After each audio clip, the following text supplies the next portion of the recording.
نحمده ونستعينه ونستغفره ونؤمن به ونتوكل عليه ونعوذ بالله من شرور أنفسنا ومن سيئات أعمالنا من يهده الله فلا مضل له ومن يضلله فلا هادي له ونشهد أن لا إله إلا الله لا خالق إلا الله ولا مالك إلا الله ونشهد أن سيدنا وسندنا وحبيبنا وطبيب قلوبنا ومولانا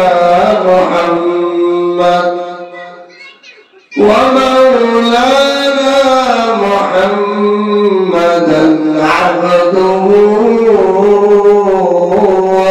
ورسوله أما بعد فأعوذ بالله من الشيطان الرجيم بسم الله الرحمن الرحيم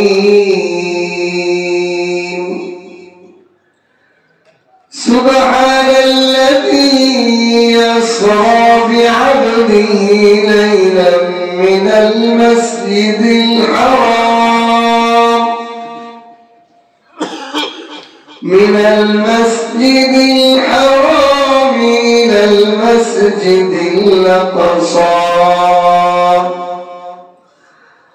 إلى المسجد الأقصى الذي باركنا حوله لنريه من آياتنا إنه هو السميع البصير.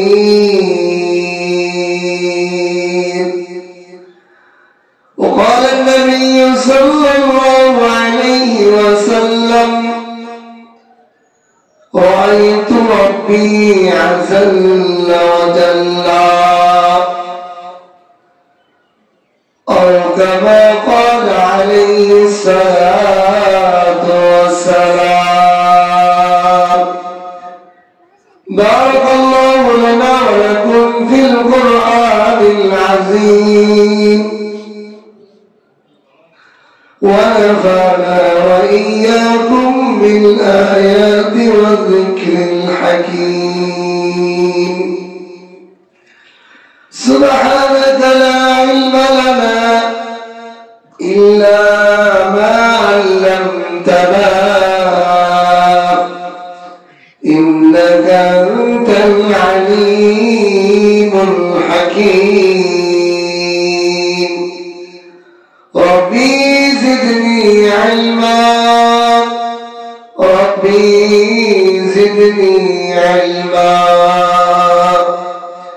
رب اشرح لي صدري ويسر لي أمري واحلل عقدة من لساني يفقهوا قولي. شريعتها طريقتها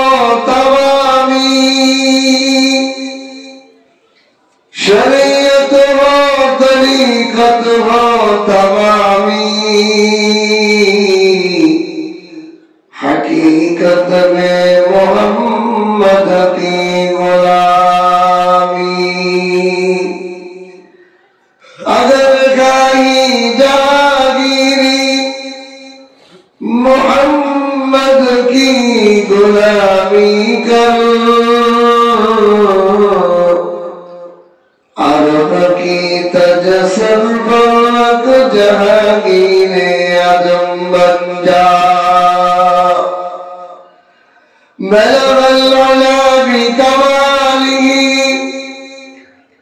कशफत दुजा बिजमालिही हसनत जमीअ खिसालिही सल्लू अलैहि व आलिही।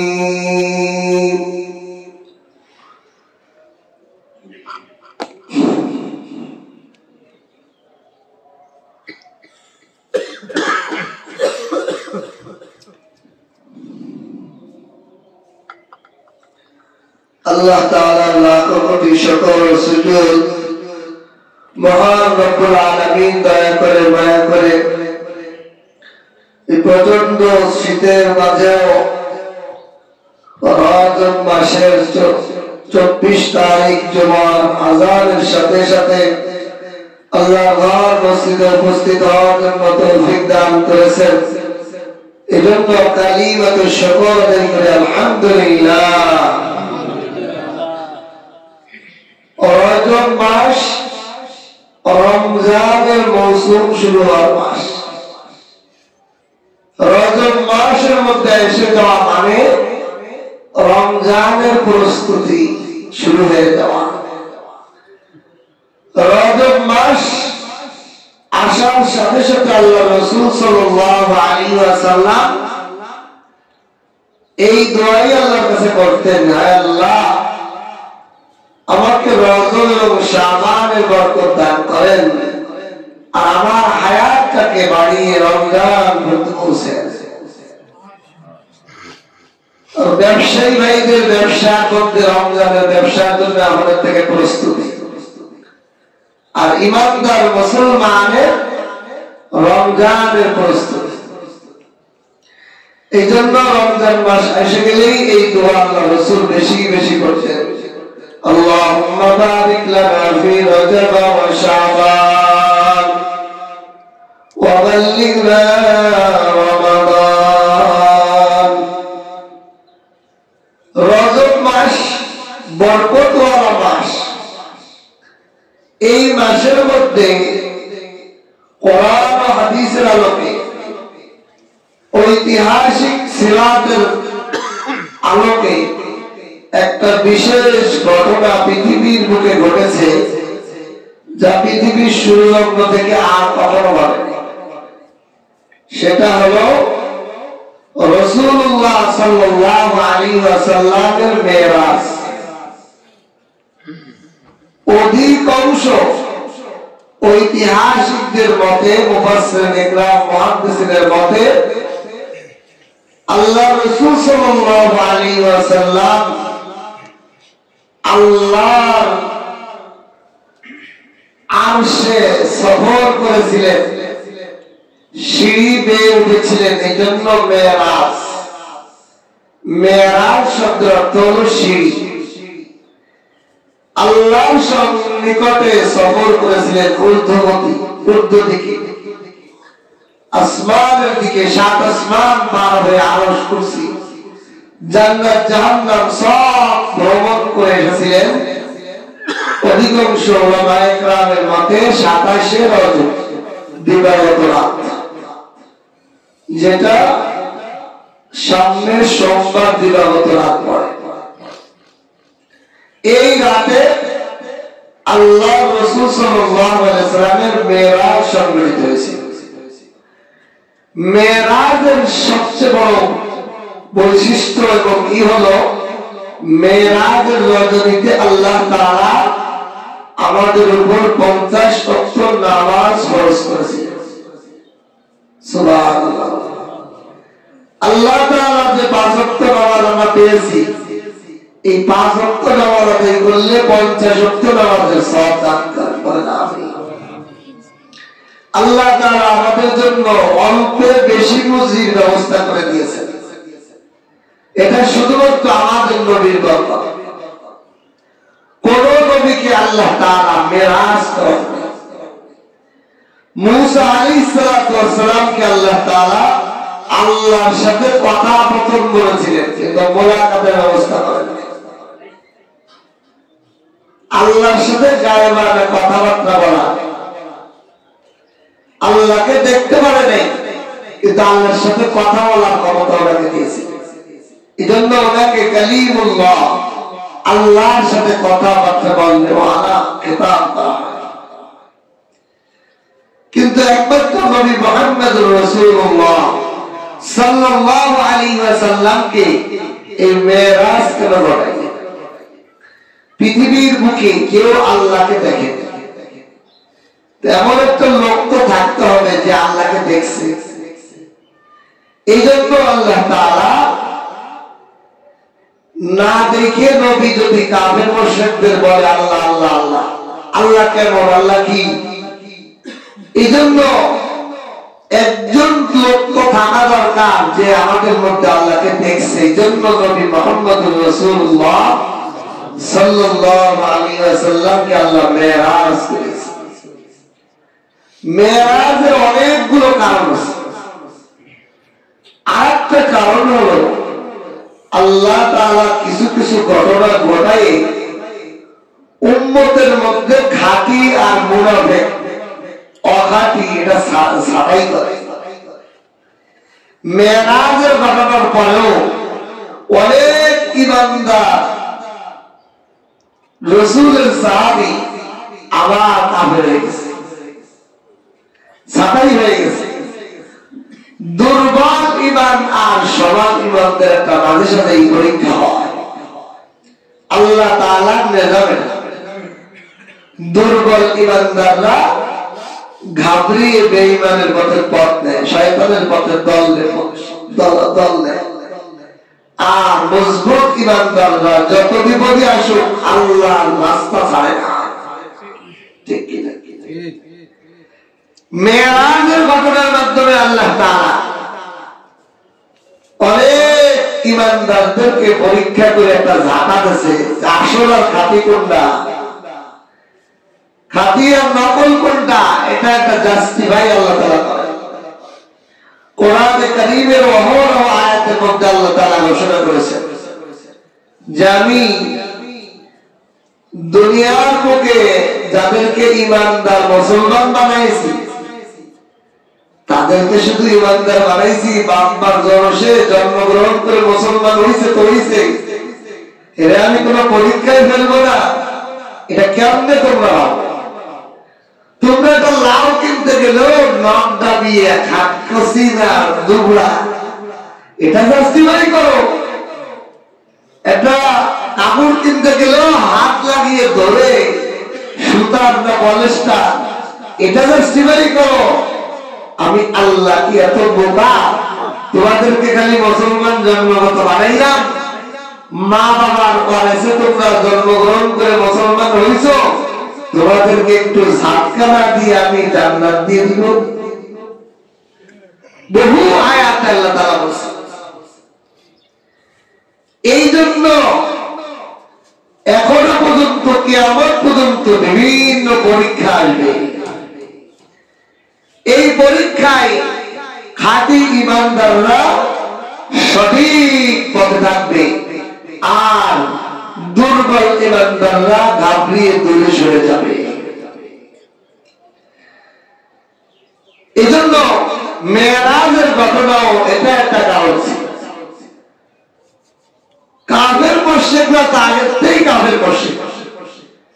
মেরাজের ঘটনা ঘটার পর আল্লাহ রাসূল যখন সকালবেলা সবাইকে বলছেন যে আজ রাতে আমাকে আল্লাহ তাআলা মসজিদে হারাম থেকে মসজিদে আকসা পর্যন্ত সফর করিয়েছেন 1600 কিলোমিটার। ওই যুগে 1 মাসের সফর, 1 মাস লাগতো মক্কা থেকে ফিলিস্তিনের মসজিদে আকসা ভ্রমণ করতে। বর্তমান 1600 কিলোমিটার, উঠে ঘোড়ায় যাইতে প্রায় 1 মাসের সফর। এই পথ 1 রাতে আল্লাহ তাআলা ঘুরিয়েছেন। সমস্ত নবীদেরকে আমার পিছে মুসল্লি বানিয়ে আমার ইমামতিতে 2 রাকাত নামাজ পড়িয়েছেন এবং ওখান থেকে 7 আসমান পার করে জান্নাত জাহান্নাম আরশ কুরসি আল্লাহর মোলাকাত সব ঘটিয়েছেন আমার ফজরের আগে আমি চলে আসছি। আচ্ছা বলে এই ঘটনার দুর্বল ঈমানদার শোনার পর নবী মুহাম্মদ আগে জবাব ছিল পাগল হয়ে গেছে। নাউযুবিল্লাহ। কাফের মুশরিকরা এই অভিমত নিয়ে সর্বপ্রথম গেলেন আবু বকরের বাড়ি। আবু বকর রাদিয়াল্লাহু তাআলার বাড়িতে বললেন তোমার বন্ধু তো পাগল আগে অর্ধেক পাগল ছিল এখন পুরা পাগল। কি হয়েছে? সে তো একদিনে সব সবর করে আসছে বলে এটা কিভাবে সম্ভব?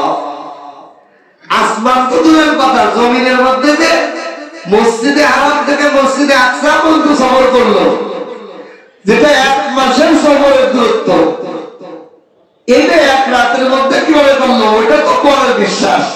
জমিনের আগে বুঝতেছিলাম না। তোমার বন্ধু তো মনে হয় পাগল হয়ে গেছে। আবু বকর রাদিয়াল্লাহু তাআলা বলেন দুনিয়ার কাফেররা শোনো, আমার বন্ধু নবী মুহাম্মদ রাসূলুল্লাহ সাল্লাল্লাহু আলাইহি ওয়াসাল্লাম যদি তিনি বলেই থাকেন তাহলে এটা আমার বিশ্বাস করতে কোনো অসুবিধা নাই। সুবহানাল্লাহ। কোনো কিলোকাল নাই আমার বন্ধু যদি বলেই থাকে জবান দিয়ে তাহলে অবশ্যই হয়েছে এটা। যার শিশুকাল থেকে যার সাথে আমি জীবনে কোনোদিন মিথ্যা কথা বলতে শুনি নাই, তিনি হলেন আল আমিন, যার জবানে আল্লাহ মিথ্যা কখনো বের করবেন না। কাবেরা খাইছে আসল বন্ধু। কি বন্ধুর বন্ধু যে বিশ্বাস করে তা করাইতে পারলাম। সমস্ত আবু জাহেল উতবা সাহেব বা কাফের যাইছে আল্লাহ রাসূলের কাছে রসুলকে আটকানোর জন্য বলতেছে, নবী মুহাম্মদ আপনি যে সফর করলেন 1 মাসের দূরত্ব পথ 1 রাতে, আচ্ছা বলেন দি ওই মসজিদে আকসার দরজা কয়টা, জানালা কয়টা, সিঁড়ি কয়টা, খুঁটি কয়টা বলেন? হুট করে আপনাকে যদি জিজ্ঞাসা মসজিদের ভিতরে কয়টা পিলার আছে কেউ বলতে পারবে? সভাপতি সাহেব, সেক্রেটারি সাহেব, ইমাম সাহেব, খতিব সাহেব, যে ব্যস্তই বানাইছে ওর মধ্যে জায়গা হয় তাও কোথায়, তারও তো হিসেব করে বানাইছে। এটা কি কেউ হিসেব করে? নিজের ঘরের পিলার বানাতেছে, এটাও তো ঠুস করে দিতে পারবে মানুষ তো এটা হিসাব করে না। আল্লাহ রাসূল তো মসজিদে আকসায় গেছে আর জান্নাত কয়টা দরজা কয়টা এগুলো কি দেখছে? আল্লাহ। কিন্তু আল্লাহ তাআলা রাসূলুল্লাহ সাল্লাল্লাহু আলাইহি সাল্লামের সামনে মসজিদে আকসার ছবি বসাইতেছে। সুবহানাল্লাহ। রাসূলুল্লাহ সাল্লাল্লাহু আলাইহি সাল্লাম আবু জাহেল উতবা সাহেবের সামনে দেখিয়া দেখিয়া বলতেছে এতটা দরজা এতটা জানালা। বলার পরেও ঈমানদার বেঈমান কাফেরদের দিলের মধ্যে কোনো ঈমান এসে দাঁড়াবে না। পরে কত বড় জাদুকর দেখো, দরজা জানলা সব ঠিক মতো জাদু দিয়ে করে ফেলাইছে। না পারলে তো কত বড় জাদুকর। এই জন্য এই মেরাজের ঘটনার মাধ্যমে আল্লাহ তাআলা সাহাবাদের মধ্যেও পরীক্ষা দিয়েছেন, বর্তমানেও আমাদেরকে বিভিন্ন মাধ্যমে পরীক্ষা দেয় যে তুমি হকের পক্ষে না কুফরির মতবাদের পক্ষে। বিভিন্ন মাধ্যমে আল্লাহ তাআলা আমাদেরকে পরীক্ষা দেয়। মানুষ বিভিন্ন দল করে, বিভিন্ন মানুষের অনুসারী হয়, বিভিন্ন মতবাদের অনুসারী হয়। আল্লাহ তাআলা এগুলো পরীক্ষার মাধ্যমে হক তুমি কোনটা দিবা, আলেম ওলামাদের পক্ষে ডাকবা না জালেমদের পক্ষে ডাকবা, এগুলো একটা ধাক্কা দেয় আল্লাহ। দেখবেন অনেক মানুষ সারা দুনিয়া দেখে জালেমকে, সবাই জানে জালেম, জালেম, তারপরেও আমরা জালেমের পক্ষে আছে কিনা? তারপরেও জালেমের পক্ষে। আমাদের এলাকায় কি যে একটা অবস্থা, হঠাৎ একটা চোর ধরা অবস্থা, চোর ধরা পড়ার পর চোরের পক্ষে এলাকার মাতুব্বর সর্দার সব চোরের পক্ষে, আর যাদের মাল চুরিয়েছে তারা দুর্বল। এই যে নিয়ে চোর ধরছে কেন, ধরছে কেন, এই জন্য যারা ধরছে তাদেরকে এলাকা থেকে তাড়ায়, এমন একটা পরিস্থিতি। তাহলে বোঝেন আল্লাহ তাআলার পরীক্ষা আসে কিনা? এলাকা ভিত্তিক, দেশ ভিত্তিক, সমাজ ভিত্তিক বিভিন্ন পরীক্ষা আসে। কোনটার পক্ষে তুমি, আপনি কোন দলের পক্ষে? আল্লাহ তাআলা মেরাজের ঘটনার মাধ্যমে সারা দুনিয়াকে, মানুষকেও এই মেরাজের ঘটনার মাধ্যমে একটা পরীক্ষা করছে। দুনিয়ার মানুষ এখন প্রযুক্তি বিজ্ঞান দিয়েও যদি কেউ মনে করে যে আমারও যুক্তিতে বুঝে আসে না আল্লাহ রাসূল কেমনে ৭ আসমান ৭ জমিন পার হয়ে আরশ কুরসিতে গেছে, জান্নাত জাহান্নাম দেখে আসছে এক রাতের মধ্যে, এটা তো বিজ্ঞানে বুঝে আসে না আমাদের, তাহলে তার ঈমান শেষ। তার ঈমান শেষ। অনেকে আছে বুজুর্গদের কারামতিকে অস্বীকার করে, নবীর মুজিজাকে অস্বীকার করে, তারাও বেঈমানের কাতারে। আমি আগে আপনাদেরকে শুনিয়েছিলাম যে আমরা অনেক জিনিস যুক্তি দিয়ে ইসলামকে মাপা যায়। যুক্তি দিয়ে যদি ইসলামকে মাপা যেত তাহলে আপনি কেবল অজু করে আসছেন, কথার কথা, কোন একজন অজু করে আসছে, তার গায়ে পানি এখনো শুকায়, এই মুহূর্তে তার বাড়ি নির্গত হয়েছে, অজু আছে না নাই? আচ্ছা, যে অজু কোথাও দিয়ে গেছে, পিছনের রাস্তাতে অজু গেছে, এখন ওই জায়গাটা ধুলেই তো হয়, আমরা তো আত্মসুখ ভিজাই গেছি, যুক্তিতে তো এটা বলে, কিন্তু ওই পিছনের রাস্তা ধুইলেই কি আবার অজু ঠিক হয়ে যাইব না? আবার দলে এর কোন যুক্তিতে আপনি এই আবার দলের করেন? ইসলাম যুক্তি না, ভক্তি, বিশ্বাস। আল্লাহ কইছে যুক্তি, আল্লাহ বলছে তোমার ওযু নষ্ট, পেশাব তো বাইরে রাখতে যা, পেশাব করছে বাইরে রাখছে, টয়লেট ছাড়, তো এখনো তো সব পানি শুকায় নেই শরীর, সে তো বলতে পারে আমার তো পানিতে আমরা ধোয়াই আছে, তা আমি ওই জায়গাটা খালি ধুয়ে দিলেই তো আমার হয়ে যায়। কিন্তু ইসলাম এবং শরীয়ত কি বলে? আবার ওযু করে। এই জন্য ইসলাম যুক্তির ঊর্ধ্বে, এই জন্য ইমানদার বলা হয়। ইমানদার, ইমানদার মানে বুঝিয়ে না বুঝিয়ে বিশ্বাস, আমার আকলে ধরে আর না ধরে আমি আল্লাহর বিশ্বাস করি। আমার নবী এক রাতের মধ্যে সারা জাহান ভ্রমণ করছে, জান্নাত জাহান্নাম আল্লাহর সাথে কথাবার্তা বলে আসছে, এটা আমার বিজ্ঞান যুক্তি আকল দিয়ে বুঝে আসুক আর না আসুক, এটা বিশ্বাস, এটা আমি বিশ্বাস। এটা না বিশ্বাস করলে আমার ঈমান শেষ। আল্লাহ তাআলা এইভাবে আমাদেরকে মেরাজের মাধ্যমে কিয়ামত পর্যন্ত আনেওয়ালা উম্মতদেরকে একটা পরীক্ষা করছে। তোমার আকলে আমার আপনার আকলে বুঝে আসে কি না আসে? আল্লাহ রাসূলের মেরাজ হক, কোরআন ও হাদিসের দ্বারা সাব্যস্ত। কোরআনের আয়াতে আল্লাহ নিজেই বলছে, সুবহানাল্লাযী আসরা বিআবদিহি লাইলাম মিনাল মাসজিদিল হারাম। পাক ও পবিত্র কোনো কিলোকাল থাকবে না। প্রথম শব্দে আল্লাহ বলছে সুবহান। কোন ধরনের শব্দ, কোন ধরনের কিলোকাল, কোন ধরনের অবজেকশন, কোন ধরনের কুচুচেরা করার সুযোগ নাই।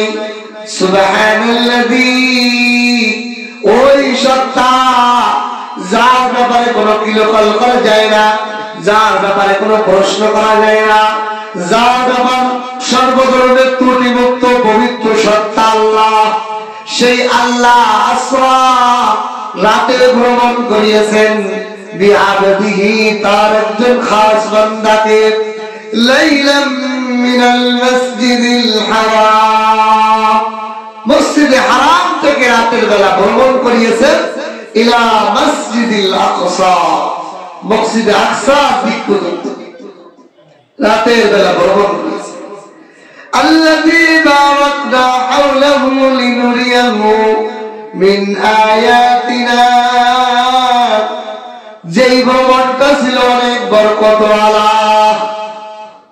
কেমন বরকতওয়ালা পরে আসছে লিনুরিয়াহু মিন আয়াতিনা যেই ভ্রমণে আল্লাহ তাআলা তার অনেক কুদরত অনেক নিদর্শন এই বান্দা মুহাম্মদুর রাসূলুল্লাহকে দেখিয়েছেন অনেক নিদর্শন দেখিয়েছেন ইন্নাহু হুয়াস সামিউল বাসীর নিশ্চয়ই তিনি আল্লাহ সামি শ্রোতা শোনেন সব শোনেন বাসীর উনি সব দেখেন শোনা আর দেখা এই দুইটা গুণবাচক নাম এই বিধানের শেষে আল্লাহ কেন বললেন আল্লাহ শোনেন আল্লাহ দেখেন কোরআনে কারীমের একটা উসুল হলো আল্লাহ যে কোনো বিধান বর্ণনা করেন ওই বিধানের কোন একটা ফলাফলের জন্য আল্লাহ পাকের কোন দুর্বাচক নাম বর্ণনা করেন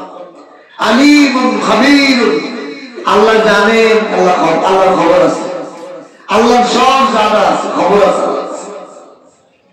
এগুলো বলেন কেন ওই আয়াতের সাথে এই আল্লাহ পাকের গুণবাচক নামের একটা সম্পর্ক লিঙ্ক আছে কিরকম এই মেরাজের ঘটনা এই যে আমার বান্দা আমি একজন বান্দাকে রাতের বেলা মসজিদে আকসা থেকে মসজিদে হারাম থেকে মসজিদে আকসা পর্যন্ত ভ্রমণ করিয়েছি এটা করায় আমি শুনি আর আমি দেখি মানে হলো কে কে এটার সমালোচনা করতেছো কিয়ামত পর্যন্ত আমার নবীর এই ভ্রমণের ব্যাপারে কে কে সমালোচনা করতেছো চুচরা করতেছো সব আমি আল্লাহ শুনতেছি আর কে কে এটাকে মানতে চাও না এটাকে অস্বীকার করতে চাও সব আমি দেখি দেখে আমার ধরা আছে এই জন্য সামি আর বাসি শব্দটা আল্লাহ নিজের গুণবাচক নামের মধ্যে থেকে এই দুইটাকে বাছাই করছে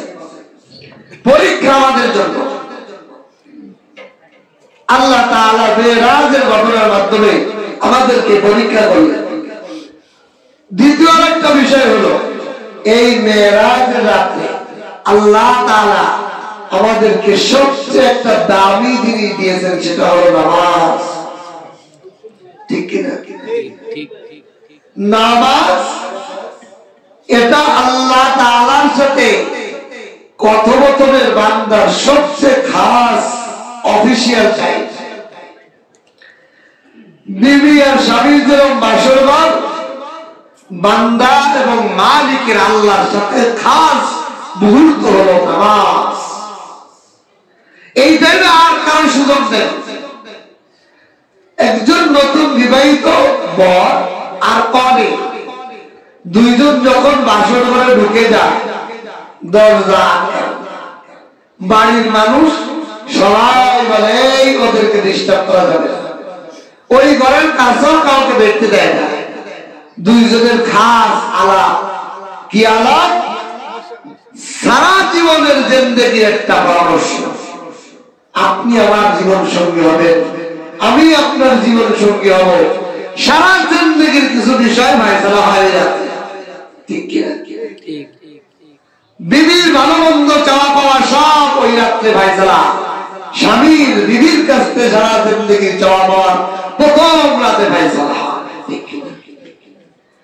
আল্লাহ তাআলা বলেন বান্দা যখন নামাজে দাঁড়ায় তার শুরু হয়ে যায় আমার সাথে আলাপ আলোচনা আল্লাহ আলহামদুলিল্লাহি রাব্বিল আলামিন আল্লাহ আপনি বিশ্ব জগতের মালিক সকল প্রশংসা বাড়াই আপনার আর রহমানির রহিম আপনি সমস্ত দয়া রহমত এবং দয়ার ভান্ডার মালিক ইয়াউমিদ্দিন বিপদ মুহূর্তে বিচার দিনের মালিকও আপনি। স্বামী বিবিকে বলে আপনি আমার বিবি হয়েছেন, জিন্দেগির শেষ মুহূর্ত পর্যন্ত আমার থাকবে, এমনকি আপনার সাথে আমার হাসন নাসর জান্নাত যদি হয়, এই ফয়সালা হয় বান্দার সাথে আল্লাহ হয়। আল্লাহ বান্দা বলে আল্লাহ মালিক ইয়াউমিদ্দিন, বিচারের দিনের মালিক তো আপনি, আজকে আপনার সাথে ফয়সালা, আপনি তো বিচারের দিনের মালিক। ইয়াকা না'বুদু, আমি তো আপনারই বান্দা, ওয়া ইয়াকা নাস্তাঈন, ও মালিক আপনার থেকেই সব আমার শান্তি, সব চাওয়া পাওয়া।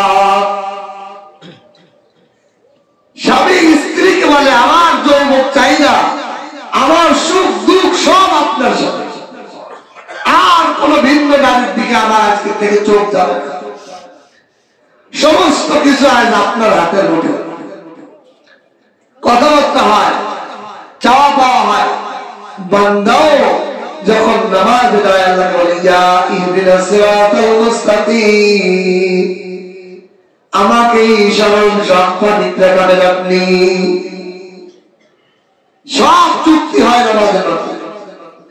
এজন্য বান্দা যখন নামাজে দাঁড়াবে তখন সে আর দুনিয়ার কারোর সাথে কথা বলা হারাম, নামাজ ভেঙে যাবে।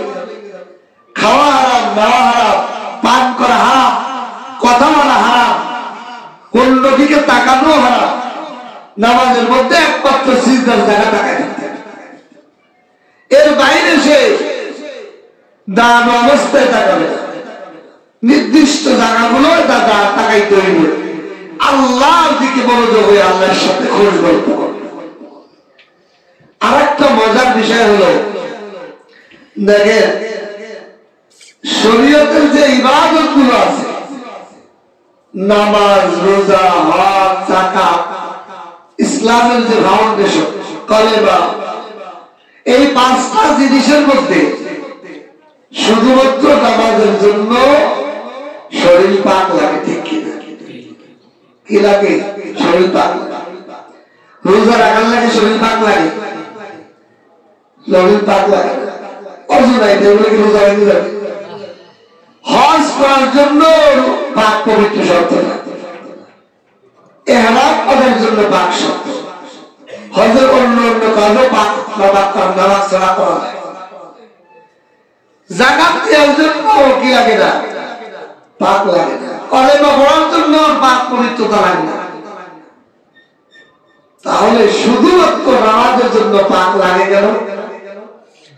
কারণ এই বিধানটা আল্লাহ তাআলা আরশ, পাক পবিত্র আরশের মধ্যে ফরজ করছে। সুবহানাল্লাহ। এজন্য নামাজে ঢোকার আগে কয় শর্ত? 7 শর্ত না? নামাজের 13 ফরজের নামাজে ঢোকার আগেই তো 7 ফরজ। আমরা জানি না সবাই? দেখেন আমরা সবাই কম নামাজে আসার সময় 7 ফরজ করেই আসি, কিন্তু মুখস্থ থাকে না, তরতিব মনে থাকে না। আমি আজকে এই বয়ান থেকে একটা জিনিস শিখাইছি, তরতিব করে রাখবে। আমরা প্রথমে যখন জুমার আযান হয়েছে তখন কি করছি? ওযু করছি, ওযু গোসল, তাহলে শরীর পাক করছি, কি করছি? তাহলে এই তরতিবে মনে রাখি, যেভাবে আমরা মসজিদে আসছি এইভাবেই আমরা ফরজ আদায় করে আসছি। প্রথমে শরীর পাক করছি কিনা? ওযু গোসল যার প্রয়োজন ছিল আমরা ওযু গোসল করছি, জুমাতুন নামাজ। 2 নম্বরে কি উলঙ্গ আইছি না সতর ডাকছি? তাহলে 2 নম্বর ফরজ হলো সতর ডাকা। এখন সতর যে ডাকছেন, নাপাক কাপড় দিয়ে ডাকবেন না পাক? তাহলে কাপড় পাক। কয়টা হইল? শরীর পাক, সতর ডাকা, কাপড় পাক। যেই তরতিবে আমরা আইছি মসজিদে ওই তরতিবে মনে রাখবেন। এরপরে শরীর ডাকলাম কাপড়, পবিত্র কাপড় দিয়ে। যেই জায়গা নামাজ পড়বো ওই জায়গা পাক লাগবে না? তো ওই জায়গা পবিত্র জায়গায় এসে তো বসছি আমরা, তাহলে জায়গা পাক। কয়টা হয়ে গেল? 4টা। বলেন শরীর পাক, সতর ঢাকা, কাপড় পাক, নামাজের জায়গা পাক, চারটা। এখন নামাজের জায়গায় দাঁড়িয়ে পূব দিকে নামাজ পড়বে না উত্তর দক্ষিণ না কেবলার দিক?